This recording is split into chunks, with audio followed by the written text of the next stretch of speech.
Hello students, this is advocate Neeraj Gupta. इस video में हम डिस्कस करेंगे द लीगल पोजीशन ऑफ कर्ता अंडर हिंदू लॉ। देखो, कर्ता जो होता है ना, हिंदू अनडिवाइडेड फैमिली का बॉस होता है। जैसे कंपनी में डायरेक्टर होता है, ऐसे ही जैसे कंपनी में डायरेक्टर होता है, हिंदू अनडिवाइडेड फैमिली में कर्ता, usually the senior most male member of the family. आज भी प्रैक्टिकली यही है। आगे चल के सुप्रीम कोर्ट का केस भी बता दूंगा, मॉडर्न पोजीशन भी बता दूंगा कि बेटी भी कर्ता हो सकती है। अब तो अमेंडमेंट हो गई, तो जरूरी नहीं कि सीनियर मोस्ट मेल मेंबर हो। लेकिन अब समझो कि 1000 में से अगर मैंने 5-7 घरों में ऐसा है भी, तो वो फिर पढ़ने और पढ़ाने के लिए ही ज्यादा है। रियल लाइफ में तो सीनियर मोस्ट मेल मेंबर ही कर्ता होता है, कर्ता धर्ता। वही चलाता है परिवार को, उसकी बिजनेस को, उसकी प्रॉपर्टियों को मैनेज करता है। जिसको जो उसमें से मेंटेनेंस वगैरह जिसको जो जरूरी है, घर के बच्चों की पढ़ाई है, कोई फंक्शन है, कोई शादियां हैं, वही करता है। सारी जिम्मेदारी जब पूरा परिवार की सारी प्रॉपर्टियां उसके एक तरह से कंट्रोल में है, तो वही चीजों को मैनेज कर रहा है। जरूरत पड़ने पर बेच भी सकता है, जैसे कि हमने पिछले क्वेश्चन में भी पढ़ा। अगर कोई लीगल नेसेसिटी हो या प्रॉपर्टी बेचना ही ओवरऑल फायदेमंद हो तो ठीक है, ऐसे ही। या कोई रिलीजियस कंपल्जन हो तो इन दैट सिचुएशन वो प्रॉपर्टी को बेच भी सकता है, ऐसी कोई प्रॉब्लम नहीं है। और लायबिलिटी एज सच उसकी कोई अलग से नहीं होती, ना ही कोई उसको एज ए ट्रस्टी भी नहीं है वो, कि उसको प्रॉपर बुक्स ऑफ अकाउंट वगैरह मेंटेन करना उसकी कोई जिम्मेदारी बना रखे। बट यस, अगर वो कोई फ्रॉड करता है, मिस अप्रोप्रिएशन ऑफ फंड्स करता है, तो लायबल भी हो सकता है। तो ये मैंने आपको ब्रीफ में बता दी, द लीगल पोजीशन ऑफ कर्ता। एक एक करके थोड़ा सा पढ़ भी लेते हैं। ही is the head and manager of the joint family. Joint family की जो भी प्रॉपर्टीज हैं, बिजनेस है, उनका वो एक तरह से रिप्रेजेंटेटिव होता है। जैसे मैंने कहा, कंपनी में डायरेक्टर होता है। तो ये मिताक्षरा लॉ के अंदर ये कंसेप्ट है, जो कि मोर और लेस पूरी इंडिया में एप्लीकेबल है। और वो फैमिली की प्रॉपर्टी को मैनेज करता है, रिप्रेजेंट करता है लीगल एंड बिजनेस मैटर में। नेचुरली एचईएफ के अंदर ये तो नहीं कि पूरे परिवार को इकट्ठा कर देंगे। सपोज एचईएफ में कोई बिजनेस है और मान लेते हैं गवर्नमेंट ने इनकम टैक्स के लिए कोई नोटिस भेजना है, तो पूरे फैमिली मेंबर्स को तो भेजेंगे नहीं, किसी एक को भेजेंगे ना। तो he is the representative of the whole family, जो कि पूरी फैमिली के बिहाफ पर काम करता है। एंड यूजली वो कौन है? वो सीनियर मोस्ट मेल मेंबर है। आमतौर पर वो सीनियर मोस्ट मेल मेंबर है। अभी अब कानून चेंज हो गया, तो डॉटर को भी हम को पार्टनर मान रहे हैं, तो डॉटर भी हो सकती है, वो कोई प्रॉब्लम नहीं है। लेकिन वो exactly that of a trustee partner agent नहीं है।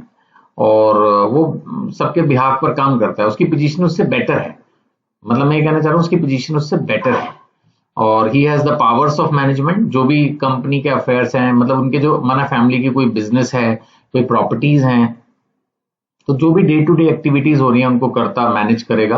He will represent the family. जैसे मैंने कहा, अगर उसको कोई लोन लेने हैं तो वो लोन भी लेगा, है ना। अगर प्रॉपर्टी बेचने की जरूरत पड़ेगी, जैसे मैंने अभी भी बताया था, लीगल नेसेसिटी है, बेनिफिट ऑफ स्टेट है, या रिलीजियस ड्यूटीज है, तो अगर जरूरत लगेगी तो सबसे बात करके वो प्रॉपर्टी भी बेच देगा। फिर वो खर्चा भी करेगा। He will spend the family income for maintenance, education, marriage, religious ceremony. Naturally जब सारी इनकम का एक तरह से उसके पास आ रही है, तो वो खर्चा भी करेगा। कर्ता की ड्यूटीज क्या है कि वो प्रॉपर्टीज को, जो भी फैमिली की प्रॉपर्टीज हैं, बिजनेस है, उनको मैनेज करेगा, मेंटेन करेगा, जॉइंट फैमिली एसेट्स को प्रोटेक्ट करेगा, और अपनी पावर्स को गुड फेथ में यूज करेगा, in the interest of the family करेगा। लायबिलिटीज का जहां तक सवाल है, बस तभी है जब वो फ्रॉड वगैरह ना करे। If there is any fraud और misrepresentation, improper use of family property, कुछ गड़बड़ करे, मतलब जब एक पूरा परिवार का वो मुखिया है, कर्ता इज द मुखिया ऑफ द जॉइंट फैमिली, तो उसको उसी तरह से वो जुडिशली सब चीजों को यूज करना चाहिए। अगर वो कुछ मिस अप्रोप्रिएशन ऑफ फंड्स कर रहा है, या प्रॉपर्टी का मिस यूज कर रहा है, या चुपके से कोई प्रॉपर्टी बेच के पैसा इधर उधर कर देता, देन ही में भी लायबिलिटी भी होगी। बाकी जहां तक कर्ता एंड को पार्टनर्स की अगर हम बात करें, तो कर्ता के पास वाइड पावर्स हैं, बट फिर भी he is not the absolute owner. मतलब ऐसा नहीं है कि बस जो कुछ है वही है, बाकी के पास भी पावर्स तो हैं। जो को पार्टनर्स हैं उनका भी तो इंटरेस्ट है ना उस ज्वाइंट फैमिली प्रॉपर्टी में।